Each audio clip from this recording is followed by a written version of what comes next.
Hello students, मैं आपका स्वागत करता हूं आपके अपने चैनल लर्निंग स्प्लाइन में। तो आज से हम एक नया सब्जेक्ट शुरू करने वाले हैं, फिजिक्स। सो डेली हम एक फिजिक्स की क्लास लेके आएंगे जिसमें अलग अलग टॉपिक्स फिजिक्स से कवर कराए जाएंगे। वो आपको प्रॉपरली कंसेप्चुअल तरीके से कवर कराए जाएंगे। ऐसा किसी यूट्यूब चैनल या किसी और टीचर ने आज तक नहीं करवाया होगा। आपको बिल्कुल प्रैक्टिकल वे से समझाया जाएगा कि उस टॉपिक की क्या ज़रूरत है। आपको उसके लिए जो मेंस, एडवांस और नीट में जो मेडिकल स्टूडेंट उनके लिए भी किस टाइप के उस टॉपिक से क्वेश्चन आ सकते हैं, वो सब कुछ आपको समझाया जाएगा। आपको एक इंटरेस्टिंग वे से उस टॉपिक की पूरी समझ दी जाएगी। तो आज हमारा पहला पायलट लेक्चर शुरू है आज, जिसका टॉपिक है मैकेनिकल प्रॉपर्टीज ऑफ सॉलिड्स। सभी पढ़ाते हैं कौन कौन सी प्रॉपर्टीज होती हैं, स्ट्रेस क्या होता है, स्ट्रेन क्या होता है, स्ट्रेन कितनी तरह का होता है, क्या क्या प्रॉपर्टीज होती हैं, ये सभी पढ़ाते हैं। पर मैं आप में एक जागरूक माइंड आपका बनाना चाहूँगा, कि आपको क्यूरियोसिटी बनाना चाहूँगा कि वो क्यों पढ़ रहे हैं ये चीज़ें, क्यों हम अलग अलग प्रॉपर्टीज के बारे में पढ़ रहे हैं, क्या फ़ायदा है इनका। तो पहले हम एक क्वेश्चन जनरेट करते हैं आपके दिमाग में कि ये जो टॉपिक है ये क्यों पढ़ रहे हैं हम, मैकेनिकल प्रॉपर्टीज ऑफ सॉलिड्स। ठीक है, पहले क्वेश्चन कैसे जनरेट करने हैं। क्वेश्चन इस तरह जनरेट करना है आपने, और इसके क्या इंपॉर्टेंस है पहले ये समझिए आप। फिर उससे आपका क्वेश्चन जनरेट होगा कि भाई हाँ, अब उस जो हमारा ज़रूरत है उसके लिए क्या क्या चीज़ें हमें चाहिए। तो क्या ज़रूरत है, जैसे मान लीजिए आप कल को इंजीनियरिंग में जाते हैं, इंजीनियर बनते हैं, या आप डॉक्टर बनते हैं मेडिकल से। तो इंजीनियर में अलग अलग तरह के फील्ड्स होते हैं, आपकी मैकेनिकल है, सिविल है, कंप्यूटर है, इलेक्ट्रॉनिक्स है। सब में आप देखिए आप चारों तरफ ऑब्जेक्ट्स और थिंग्स से घिरे हुए हैं जो अलग अलग मटेरियल से बने हैं, उनकी अलग अलग प्रॉपर्टीज है और अलग अलग काम है। इलेक्ट्रॉनिक्स कंप्यूटर साइंस को सिलिकॉन का पता होना चाहिए कि भी सिलिकॉन की क्या प्रॉपर्टीज़ है, उनको एल्यूमिनियम का पता होना चाहिए। मतलब बेसिकली सबको पता होना चाहिए इन चीज़ों का। मैकेनिकल को तो हज़ारों मटेरियल्स को, सिविल वालों को हज़ारों मटेरियल्स के बारे में पता होना चाहिए। तो बेसिक थिंग इज़ कि आप मान लीजिए आप इंजीनियर हैं, आपने कोई भी बिल्डिंग डिज़ाइन करनी है, आपने कोई भी प्रोडक्ट डिज़ाइन करना है, मान लीजिए आपने ये डिज़ाइन करना है, तो आपको इसके लिए पता होना चाहिए कि भी इसको किस मटेरियल से बनाना है। इसको आप स्टील से भी बना सकते हो, इसको आप रबड़ से भी बना सकते हो, इसको एल्यूमिनियम बना सकते हो, पर उस चीज़ का फ़ायदा है कि नहीं, इसकी डिमांड क्या है और आपको क्या चाहिए। So it's all about demand, कि आपकी इस प्रोडक्ट की क्या डिमांड है। उस डिमांड से देखिए, आपको चाहिए कि कोई भी चीज़ आपने सॉलिड बनानी है। अब सॉलिड बनानी है और वो उस टेम्परेचर तक चलना चाहिए, उसमें जितना भी खिंचाव आए तो वहाँ तक वो सस्टेन करनी चाहिए। तो उसके लिए आपको अगर पता होगा कि भी हाँ, कि भी स्टील है ये कितना लोड सह सकता है, एल्यूमिनियम है ये कितना लोड सह सकता है, प्लास्टिक है ये कितना लोड सह सकता है। जब तक आपको ये चीज़ें नहीं पता होंगी तब तक आप कुछ भी डिज़ाइन, बिल्डिंग या कोई भी प्रोडक्ट डिज़ाइन या कुछ भी आप नहीं समझ सकते। उसी तरह डॉक्टर में भी आपको बॉडी के बारे में चाहिए, बॉडी के अलग अलग पार्ट्स, उसकी भी एक प्रॉपर्टीज़ है, वो भी एक मटेरियल से बना है। तो जब तक उस मटेरियल का नहीं पता होगा, आपको उस प्रॉपर्टीज़ का, उस मटेरियल की नहीं पता होगा, तो आप नहीं कर सकते। तो इससे आपसे क्वेश्चन जनरेट होता है कि भाई वो प्रॉपर्टीज़ क्या है जिसका हमें पता होना चाहिए, किसकी क्या प्रॉपर्टी है, क्या कौन सा मटेरियल कितनी स्ट्रेंथ है, कितना लोड ले सकता है।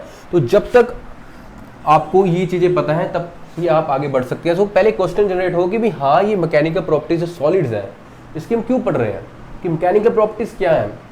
ये पहले आपके दिमाग में ये जनरेट हो जाए ना, आप एक पिक्चर ड्रॉ कर लीजिए कि अपने दिमाग में कि भी हाँ, आप सोचें एक गाड़ी के बारे में सोचें। कार तो सबने देखी है, गाड़ी में कितने पार्ट्स होते हैं ना। आपका इंजन किसी अलग मटेरियल का बना हुआ है, आपकी बॉडी अलग मटेरियल की बनी हुई है। जैसे मान लीजिए आपकी कोई भी एक सिंपल सी गाड़ी है, माइंड ड्राइंग, तो इसमें अलग अलग पार्ट्स हैं। इसमें एक यहाँ पे इंजन है, यहाँ पे सीट्स हैं, ये लेदर की हैं सीट्स। तो आप सोचिए बॉडी क्यों नहीं लेदर की बन सकती, क्योंकि बॉडी को अलग चाहिए, एक शेप चाहिए, उसके लिए इंजन को अलग चाहिए, टायर्स के लिए अलग है। सो ये चीज़ें आप दिमाग में रखिए, तभी आपको इस सब्जेक्ट्स में इंटरेस्ट आएगा। अब जो प्रॉपर्टीज हमने पढ़नी है, पहली बात तो मैकेनिकल प्रॉपर्टीज मतलब वो जो मटेरियल है, कोई भी मटेरियल है, उसकी मैकेनिकल मतलब उसको हम खींचने पे, उसको दबाने पे, उसको ट्विस्ट करने पे वो क्या रिएक्ट करता है, और उस जो रिएक्शन है वो किन प्रॉपर्टीज पे डिपेंड है, वो आपकी मैकेनिकल प्रॉपर्टीज है। जो बेसिकली आपके सिलेबस पॉइंट ऑफ व्यू से इंपॉर्टेंट आपके लिए जो अभी इस लेक्चर में पढ़ेंगे, वो ये प्रॉपर्टीज हैं: डक्टिलिटी, ब्रिटलनेस, इलास्टिसिटी, प्लास्टिसिटी। वैसे तो बहुत प्रॉपर्टीज़ होती हैं, आपकी रफनेस हो गई, आपकी हार्डनेस हो गई, बहुत ज़्यादा प्रॉपर्टीज़ होती हैं, तो हम बेसिकली ये पढ़ेंगे। पहले हम इनको डिफाइन कर दिए, ये क्या है। सबसे पहले हम बात करते हैं इलास्टिसिटी की। हमने आज तक आपने जो पढ़ा होगा कि सॉलिड को आपने एज ए रिजिड माना होगा, कि आपके पास कोई भी सॉलिड है, आपको लगता है कि ये सॉलिड है, ये प्लास्टिक एक सॉलिड है, तो इसकी शेप ऐसी रहती है, ठीक है, क्योंकि आप बिल्कुल उसको नॉर्मल कंडीशन में देख रहे हैं। अब आप इसको खींचोगे तो एक इसका एक पॉइंट आएगा जहाँ पे ये टूट भी जाएगा, खींचने पे थोड़ा स्ट्रेच भी हो जाएगा, तो वही चीज़ है। अब हम रिजिड कुछ भी नहीं होता इस दुनिया में, कोई भी मटेरियल रिजिड नहीं होता, वो बेंड भी हो सकता है, उसको आप स्ट्रेच भी कर सकते हो, और वो कंप्रेस भी हो सकता है। हर मटेरियल कुछ ज़्यादा लोड से कंप्रेस होगा, कुछ कम लोड से होगा, वो डिपेंड करता है आपकी उस मटेरियल पे, ठीक है। तो आई होप यहाँ तक आपको समझ आया होगा। अब आपकी इलास्टिसिटी क्या है, मान लीजिए कोई भी ये मटेरियल है, ठीक है, हम चलो एग्जांपल लेते हैं, ये हमारा मास्क है, इसमें ये रबड़ है, तो ये रबड़ आपकी खींची जा सकती है और ये वापस उस पोजीशन पे आ जाती है, ठीक है। और मान लीजिए ये भी आपका एक प्लास्टिक है, इसको मैंने मरोड़ा, बट ये थोड़ा सा वहाँ पे पोजीशन पे नहीं आया। अब दोनों में फ़र्क समझिए, आपका वो रबड़, वो जो स्ट्रेच किया हमने मास्क का, वो वापस आ गया, तो जो चीज़ वापस, जैसे मान लीजिए ये वही रबड़ है, इसको मैंने खींचा, ये इतना बड़ा हो गया, जब मैंने लोड हटा दिया तो वापस इसी पोजीशन पे ये आ गया, तो इसको बोलते हैं इलास्टिसिटी, कि मतलब वो मटेरियल वापस उसी पोजीशन पे आ जाता है, तो उसको इलास्टिसिटी बोलते हैं। प्लास्टिसिटी में क्या है, जैसे वो प्लास्टिक का आपको मैंने कैप दिखाया, उसको जब मैंने खींचा तो वो जितना खींचा, जैसे मान लीजिए ये उसकी ओरिजिनल शेप है, हमने इतना खींचा, जब वापस वो अपनी पुरानी ओरिजिनल शेप पे नहीं आया तो वो प्लास्टिसिटी हो गई, मतलब उसमें प्लास्टिक के गुण है। तो इसी तरह हर स्टील होगा, कोई भी मटेरियल है, वो खिंचता ही है, वो बेंड भी होता है, वो खिंचता ही है। कभी कभी आपको महसूस नहीं होता कि वो खिंचा है, बट वो कुछ माइनर खिंचता ही है। तो इसी खींचातानी पे ही हमारा ये सारा टॉपिक डिपेंड है, इसके आगे भी जितने भी इंपॉर्टेंट टॉपिक है इसी पे ही आपके डिपेंड है। अगर आपको ये चीज़ क्लियर है तो आप इजीली सब कुछ हो सकता। हाँ, एक और ये दो, डक्टाइल और ब्रिटल, ये भी आपकी दो प्रॉपर्टीज हैं। डक्टाइल आपका वो होता है कि जिसमें इलास्टिसिटी ज़्यादा हो, अभी तक बेसिक ये समझे, जिसमें इलास्टिसिटी ज़्यादा हो वो डक्टाइल हो जाता है, और जिसमें प्लास्टिसिटी है वो ब्रिटल हो जाता है, जो जल्दी, वो ज़्यादा खिंचता नहीं है, पर वो एक पोजीशन पे आके टूट जाता है। जैसे आप रबड़ है, जैसे वो रबड़ को खींचोगे वो वापस आपका आ जाएगा, पर एक पोजीशन पे वो आपका टूटेगा ना, तो यही है। तो अब जो हमारा नेक्स्ट टॉपिक है वो आपका है स्ट्रेस। तो अब बोलोगे कि हम तो प्रॉपर्टीज के बारे में बात करें, तो स्ट्रेस कहाँ से आ गया? यही फंडा है, स्ट्रेस पे ही, वो स्ट्रेस ही आपकी बताता है कि कितनी स्ट्रेंथ है, स्ट्रेस ही वो प्रॉपर्टीज को डिफाइन करता है, स्ट्रेस से ही हमें पता लगता है कि डक्टाइल है, ब्रिटल है, कि क्या है, ठीक है। तो ये स्ट्रेस है। अब क्या होता है कि स्ट्रेस जानने से पहले एक और आप चीज़ जानिए कि कोई भी आपका कोई भी मटेरियल है वो एटम से बना है। मान लीजिए एक आपका एक एटम है, दो एटम है, ये तीन, ये चार, ये इंटरमॉलिक्यूलर, इंटर एटॉमिक एनर्जी के साथ आपस में जुड़े होते हैं, ठीक है। अब बाहर से हमें किसी भी मटेरियल खींचा तो ऑब्वियसली उसके एटम खींचे जाएंगे, एटम खींचे जाएंगे, तो ये एज इसको आप स्प्रिंग मान सकते हो, जो इसमें, तो ये रिजिड नहीं है, ये भी खींचा जाएगा, और ये जब वो हमारा लोड, कोई भी लोड है, वो वापस जब रेस्ट पे आ जाएगा तो ये अपनी वापस पोजीशन पे आ जाएंगे।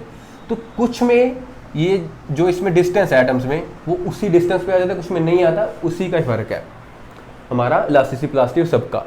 तो आई होप, और आपको ये भी पता ही है, ये बताने की जरूरत नहीं कि एटम्स के बीच में डिस्टेंस होता है, तो मतलब थोड़ा स्पेस होती है एटम्स के बीच, बहुत माइनर स्पेस होती है, बट होती है। तो अब किसी को खींचते हो, मान लो कि एक में भी खींचा, तो उसके लाखों एटम्स में बहुत ही माइक्रो लेवल पे डिस्टेंस बढ़ता है। स्ट्रेस, अब स्ट्रेस क्या है? स्ट्रेस यही है कि ये जो आपका ये स्प्रिंग था, ये जो उसकी आपस में जुड़ी बॉन्डिंग है, वो एक रेजिस्टेंस पैदा करती है,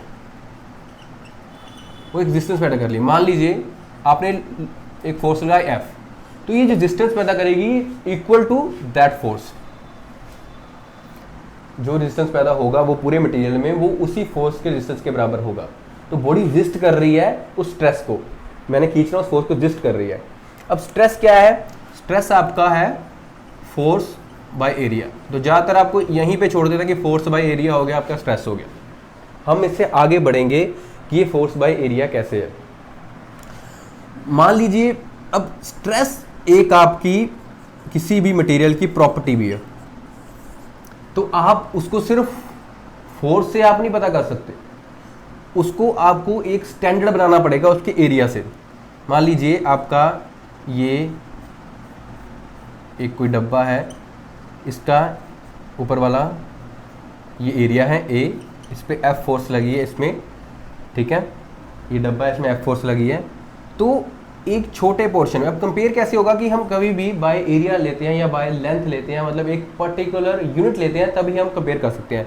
तो यहाँ पे जो पर्टिकुलर एरिया है, तो ये फोर्स और ये जो इतना एरिया होगा, वो जो सरफेस का एरिया होगा, उसको हम डिवाइड करते हैं, तो वो आपका स्ट्रेस कहलाता है। अब स्ट्रेस जो होता है वो मेनली आपका टेंसाइल कंप्रेशन के लिए एक जैसा होता है, जिसको हम एक्सियल बोलते हैं। ये क्या है? Tensile compression. और आपका तीसरा शेयर, ये आपका वे ऑफ लोड है। इसको हम सिंपल भाषा में बोलें, वे ऑफ लोड है कि लोड जो उस बॉडी पे किस पोजीशन पे लग रहा है, किस तरह लग रहा है, उसको बोलते हैं। मान लीजिए आपका ये सिलेंडर है,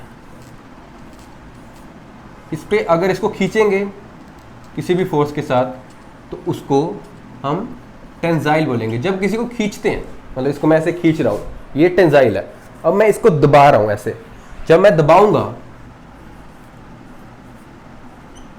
मतलब उसको अंदर की तरफ फोर्स लगेगी, वो आपका हो गया कंप्रेसिव।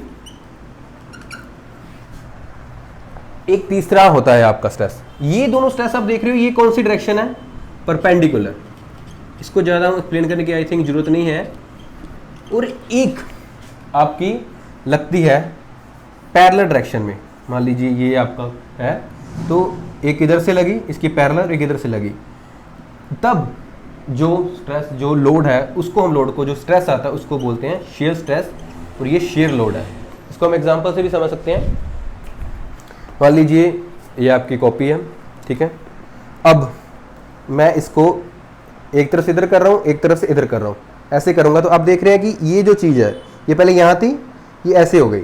तो ये जो ऐसे हो रही है, ये इंक्लाइन हो रही है, ये जो खिसक रही है, जैसे प्लेट्स आपस में खिसकती हैं ऐसे, ये मान लीजिए दो प्लेट्स हैं, ये आपस में खिसक रही हैं, इसी चीज़ को हम शेयर स्ट्रेस और शेयर लोड बोलते हैं। आप, आई होप आपको समझ आ गया होगा। अब आपकी टेंसाइल और कंप्रेसिव के लिए तो सेम फार्मूला ही है। अब हम एक और चीज पहले पढ़ेंगे, स्ट्रेन। स्ट्रेन क्या है? स्ट्रेन आपकी एक डायमेंशनलेस प्रॉपर्टी है। ये भी प्रॉपर्टी है, स्ट्रेस और strain, their properties of every material. मान लीजिए आपका ये एक बॉक्स है, इसको मैंने दोनों तरफ से फोर्स लगाई और ये स्ट्रेच हो गया इतना। इसको मान लो ये इसकी लेंथ x थी और ये डेल्टा x स्ट्रेच हो गया, ठीक है। अब जो स्ट्रेन होगा वो क्या होगा? जितना वो स्ट्रेच हुआ और जितनी उसकी ओरिजिनल लेंथ थी, मतलब एक्सटेंशन, और we can say change in dimension. ज़्यादातर लोग बोलते हैं लेंथ, इट्स नॉट लेंथ, ये कुछ भी हो सकती है, विड्थ भी हो सकती है, ब्रेड्थ भी हो सकती है, कुछ भी हो सकती है। Change in dimension over original dimension, तो ये होता है आपका स्ट्रेन। सो ऊपर दोनों तरफ डायमेंशन है, डायमेंशन वो डायमेंशनलेस हो जाता है। ये राइम बन गया एक। इसी तरह ये जो स्ट्रेन है, ये जो फार्मूला है, ये दोनों टेंसाइल और कंप्रेशन के लिए यूज होता है। इस तरह आपको पढ़ाया था शेयर। अब शेयर के लिए भी स्ट्रेन होगा कुछ ना कुछ, तो जो शेयर के लिए स्ट्रेन होता है वो हम एक अच्छी तरह समझते हैं। मान लीजिए मैंने आपको बोला ये आपकी वही कॉपी है, इसको इधर से लोड होया, मतलब इधर साइड से लोड बना, ऊपर से इसको खिसक रहे हैं वो, और इधर से, तो ये क्या है, ये ऐसे टिल्ट हो जाएगा, ठीक है। अब इसमें ये डिस्टेंस आया और ये एक एंगल बन गया, जो पहले यहाँ पे ये 0 एंगल था वो एक एंगल बन गया जिसको थीटा बोलते हैं, ठीक है। अब यही है, इसमें दो फार्मूले बन जाते हैं, एक तो आपका वही नॉर्मल फार्मूला आपका डेल्टा एक्स बाई एक्स, और एक दूसरा फार्मूला आपका बन जाता है टैन थीटा, जो ये एंगल है। तो इस दो तरीके से आप स्ट्रेन, शेयर स्ट्रेन निकाल सकते हो। आपका टेंसाइल और कंप्रेसिव स्ट्रेन, स्ट्रेस, और ये शेयर स्ट्रेन। आई होप आपको समझ आ गया होगा। और एक और बात, अगर आपको जो अगर शेयर स्ट्रेस जब आए तो वहां पे आपको बताया था जो हमने एरिया लेना है वो ये ऊपर वाला लेना है। मान लीजिए ये आपका ऐसे है, तो यहाँ पे भी हमने यही एरिया कंसीडर करना है फॉर शेयर स्ट्रेस ऑल्सो। अब एक और हमारे हुए Robert Hooke, britisher Robert Hooke. तो इन्होंने, आप कह सकते हो कि मैकेनिकली जो सबसे इंपॉर्टेंट पहला लॉ इन्होंने दिया, जिसको हम बोलते हैं हुक्स लॉ, इन्हीं के नाम से आया हुक्स लॉ। तो हुक्स लॉ में इन्होंने काफ़ी मटेरियल्स पे एक्सपेरिमेंट किया, तो एक नतीजे पे पहुंचे जिसमें इन्होंने स्ट्रेस और स्ट्रेन में एक रिलेशन निकाला। इन्होंने बोला जो आपका स्ट्रेस है वो डायरेक्टली प्रोपोर्शनल है आपके स्ट्रेन से। ये आपको बता दूं कि ये आपका स्ट्रेस के लिए, स्ट्रेस को डिनोट करने के लिए होता है, और ये आपका स्ट्रेन को डिनोट करने के लिए होता है। ये आपके टेंसाइल और कंप्रेसिव स्ट्रेस के लिए होता है, और ये आपका शियर स्ट्रेस के लिए होता है। ये शियर स्ट्रेस थोड़ा अलग है तो उसके लिए अलग हमने दिया हुआ है। तो जब ये हम प्रोपोर्शनलिटी हटाते हैं तो यहाँ पे एक टर्म आती है ई। ई क्या है? ई है आपका यंग्स मॉडुलस। यंग्स मॉडुलस आपका उस मटेरियल की प्रॉपर्टी होती है। तो ये बताता है किसी भी मटेरियल का अगर यंग मॉडुलस पता हो, तो हमें पता हो कि भाई उस पर हमें लोड कितना लगा वो पता हो, तो उससे हम स्ट्रेन निकाल सकते हैं। दो तरीके हैं, आपको स्ट्रेस स्ट्रेन पर यंग मॉडुलस निकाल सकते हैं। तो एक स्टैंडर्डाइज वैल्यू बन चुकी है हर मटेरियल की यंग मॉडुलस की, तो आजकल हमें वो हर एक मटेरियल की अवेलेबल होती है क्योंकि वो टेस्टिंग से निकल आती है। तो ये है हमारा Hooke's law, stress is directly proportional to strain. तो वहां से हमारा बना यंग मॉडुलस, जिसकी वैल्यू अलग अलग के लिए अलग अलग होती है। तो एक और इसमें है, हम एक और आपको चीज बताता हूं। ये एक पानी का टैंक है, मान लीजिए इसमें एक बॉल है। अब ये बॉल है, अब बॉल जो इसके अंदर बिल्कुल मर्ज की हुई है, तो इसको चारों तरफ से एक प्रेशर लग रहा है इस बॉल पे। आपको पता है कि पानी के नीचे आप हाथ भी डालते हो तो आपको एक प्रेशर लगता है, एक नीचे से भी लगता है, ऊपर से भी लगता है। ऊपर से उसका जितना वेट है पानी का उससे लगता है, नीचे की बाउंसी फोर्स लगती है, तो वो चारों तरफ से इक्वल होती है। तो उस केस में एक हमारा बनता है जिसको हम बोलते हैं हाइड्रोलिक स्ट्रेस। अब हाइड्रोलिक स्ट्रेस क्या है? मतलब चारों तरफ से किसी भी चीज पे इक्वल प्रेशर, इक्वल स्ट्रेस लगे, इक्वल लोड लगे, उसको हम बोलते हैं हाइड्रोलिक स्ट्रेस। अब मैं लोड भी बोल रहा हूँ, स्ट्रेस भी बोल रहा हूँ, प्रेशर भी बोल रहा हूँ, वो आप चीज समझिए वो क्या है। हाँ, स्ट्रेस और लोड में फर्क जरूर है कि लोड बाय एरिया से हम स्ट्रेस निकालते हैं, वो प्रेशर भी लोड बाय एरिया होता है। बट इसको हम इसलिए एक जैसा बोल देते हैं लोड स्ट्रेस, क्योंकि ये एक दूसरे पे डिपेंडेंट है। तो अब कल को अगर थोड़ा और आपको ओवर एक्सप्लेनेशन दी जाएगी तो आपको समझ आएगा कि हाँ ये चीज़ें कैसी हैं। अभी तक आप यहीं इसको ज़्यादा वो मत लीजिए, यहीं पर आप सेटल कीजिए। हाइड्रोलिक स्ट्रेस, तो इस हाइड्रोलिक स्ट्रेस से जो आपका स्ट्रेन आता है उस स्ट्रेन को हम बोलते हैं वॉल्यूमेट्रिक स्ट्रेन। अब वॉल्यूमेट्रिक स्ट्रेन में क्या है, वो आपका आता है कि मान लीजिए ये आपका बॉक्स है, या बॉल भी ले सकते हैं इस जगह पे, तीनों डायरेक्शन में आपका कितना लेंथ में चेंज आया, कितना ब्रेड्थ में चेंज आया, कितना विड्थ में चेंज आया, और आपकी टोटल वॉल्यूम क्या थी, यही है आपका ये वॉल्यूमेट्रिक स्ट्रेन, जिसमें हम एक डायरेक्शन, एक लेंथ, एक एक्सिस कंसीडर नहीं कर सकते, हमें तीनों तरफ से 3 डायमेंशनली कंसीडर करना पड़ेगा क्योंकि वो सभी जगह पे उसको रोल लग रहा है। तो इस केस में हम इसको वॉल्यूमेट्रिक स्ट्रेन बोलते हैं। आई होप आपको ये क्लियर है। तो अब आप बोलोगे कि भी हाँ सर ये आप पढ़ा दिया, आपने स्ट्रेस पढ़ा दिया, स्ट्रेन पढ़ा दिया, ये आपने रट्टा लगवा दिया कि ये फोर्स बाय एरिया होता है, ये यंग मॉडुलस होता है। अब इसका ये मैकेनिकल प्रॉपर्टीज़ के साथ क्या फ़ायदा है? अब ये फ़ायदा आपको दिखेगा नेक्स्ट टॉपिक में, स्ट्रेस स्ट्रेन डायग्राम। तो स्ट्रेस स्ट्रेन डायग्राम के बारे में जब तक आपको नहीं पता होगा तब तक आपको किसी प्रॉपर्टीज़ के बारे में नहीं पता लगेगा। तो स्ट्रेस स्ट्रेन डायग्राम के लिए आपको पहले पता होना चाहिए कि स्ट्रेस क्या है, स्ट्रेन क्या है, इसलिए वो पहले आपको डिफाइन किया जाए कि स्ट्रेस क्या है, स्ट्रेन क्या है।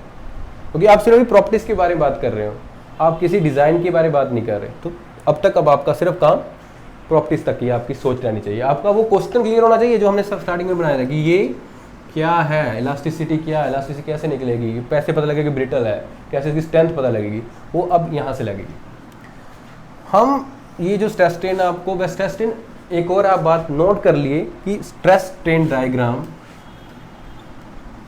क्योंकि ये बच्चे समझते कि एक, क्योंकि ज़्यादातर एक ही डायग्राम पढ़ाई जाती है तो वो समझते कि हर मटेरियल के लिए वो एलिजिबल होगी। नहीं, stress diagram is different for every material, क्योंकि हर मटेरियल, जैसे हर इंसान अलग है इसी तरह हर मटेरियल भी अलग है। जो एक जैसे मटेरियल होंगे, भाई छोटा बड़ा होगा, वो स्टील है तो उसका वो स्ट्रेस स्ट्रेन वही होगा, बट वही बड़े साइज का स्टील और छोटे साइज का अगर कोई भी दूसरा एल्यूमिनियम होगा तो उसका स्ट्रेस स्ट्रेन अलग होगा। तो उसमें हम इस तरफ लेते हैं स्ट्रेस और इस तरफ लेते हैं स्ट्रेन। हम इस टाइम पे ये जो पढ़ रहे हैं ये माइल्ड स्टील की पढ़ रहे हैं, तो ज़्यादातर बुक्स में भी और आपको ज़्यादातर माइल्ड स्टील की ही पढ़ाई जाती है, जो होती है आपकी इस तरह, ठीक है, A B C D E।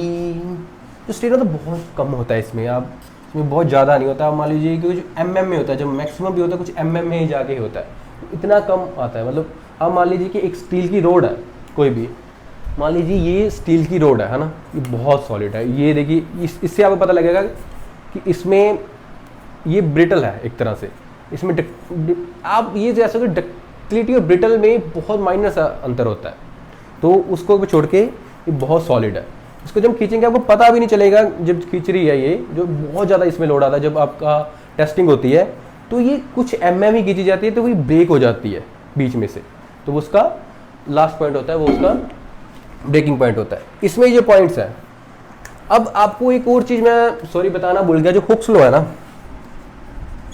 ये आप लिख लीजिए, हुक्स लॉ है ना, ये ओनली एलिजिबल और आप कह सकते हैं वैलिड फॉर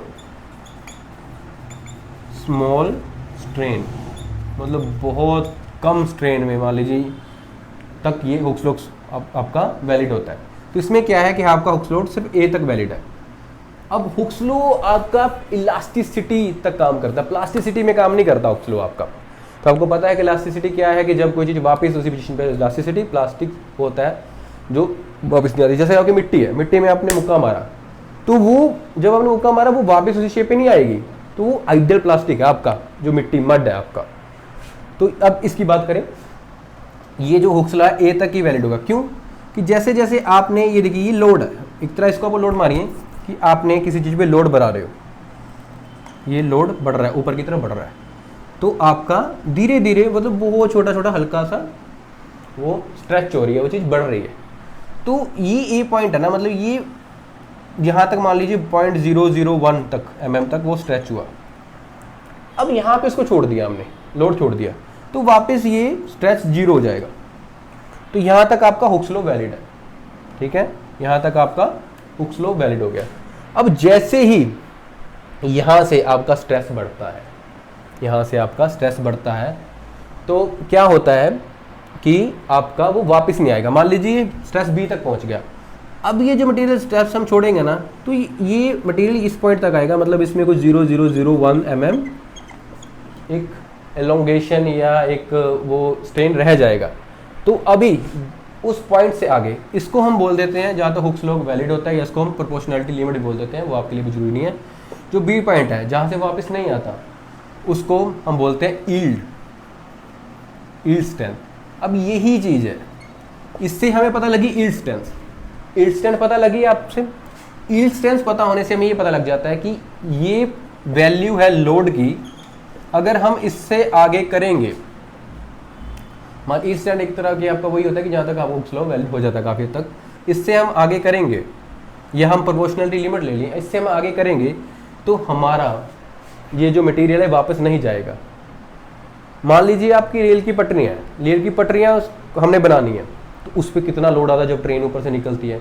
मान लीजिए कि वो धीरे धीरे जैसे लोड आता गया, उसको हमने डिज़ाइन किया, ऐसे डिज़ाइन कर दिया रफली, वो आता गया, लोड आता गया, एक तरफ से वो तो अपना वापस उस पोजीशन पहुंचेगी नहीं कभी, वो या तो इलॉन्गेट हो जाएगी, कंप्रेस्ड हो जाएगी, तो कल को ट्रेन का एक्सीडेंट हो सकता है। तो हमें पता होना चाहिए कि इसको इस यील्ड स्ट्रेंथ तक डिज़ाइन करना है। ये चीज़ें आपको धीरे धीरे क्लियर होंगी, ठीक है। तो यही फ़ायदा है इसका। और इसी तरह ये जो आपका डी पॉइंट है, ये आपका अल्टीमेट स्ट्रेस होता है, मतलब इसके आगे जाओगे तो वो भाई टूट ही जाएगा। स्ट्रेस, वो एलोंगेशन, कंप्रेशन तो भूल जाओ, वो टूट जाएगा। तो ई पे आगे तो वो टूट ही जाता है, ठीक है। अब इससे आपको कोई इलास्टिसिटी पता लगी गई। इलास्टिसिटी कैसे पता लगी भी, कहाँ तक, अगर ये जो ए पॉइंट है आपका बहुत आगे है, भाई बहुत इलास्टिक है। अगर वो बहुत पीछे है, भाई बहुत प्लास्टिक है। इसी तरह डी और ई अगर पास में है तो भाई वो तो हो गया ब्रिटल। अगर ये दूर है, क्लोज है, तो ब्रिटल है। अगर ये अवे है तो डक्टाइल है। तो इससे आपको देखिए, इससे ये 4 प्रॉपर्टीज आपको इसी से पता लग जाती है कि इलास्टिक है, प्लास्टिक है, ब्रिटल है, डक्टाइल है। इससे अलावा और बहुत टफनेस, हार्डनेस भी इससे पता लग जाती है, जो आपको अभी जरूरत नहीं है। तो आई होप आपको ये सारा समझ आ गया। आपका वो क्वेश्चन था वो क्लियर हो गया कि हम प्रॉपर्टीज की बात करें, प्रॉपर्टीज से स्ट्रेस स्ट्रेन पे कहाँ पे आ गए, तो यहाँ पे आए हम प्रॉपर्टीज से स्ट्रेस स्ट्रेन पे। स्ट्रेस स्ट्रेन पता होने से हमें स्ट्रेस स्ट्रेन डायग्राम का पता हुआ, उससे ही हमने प्रॉपर्टीज निकाली। तो मैं आशा करता हूँ आपको मज़ा आया होगा, आपको समझ आई होगी। तो प्लीज़ मेरी एक रिक्वेस्ट है कि मेरे चैनल लर्निंग स्प्लाइन को आप सब्सक्राइब करें, तो ऐसी इंटरेस्टिंग कंसेप्चुअल वीडियोस मैं आपके साथ लाता रहूँ। इस पर हम कल को मेंस, जेई, नीट के एडवांस लेवल के क्वेश्चन भी करेंगे और आपको पूरी कंसेप्चुअल तरीके से क्लियर करवाया जाएगा। बस इस वीडियो को लाइक करिए, शेयर करिए अपने दोस्तों के साथ, सब्सक्राइब करिए। ये माई हम्बल रिक्वेस्ट, मेरी आपसे प्रार्थना है। तब तक के लिए अपना ध्यान रखिए। शुक्रिया।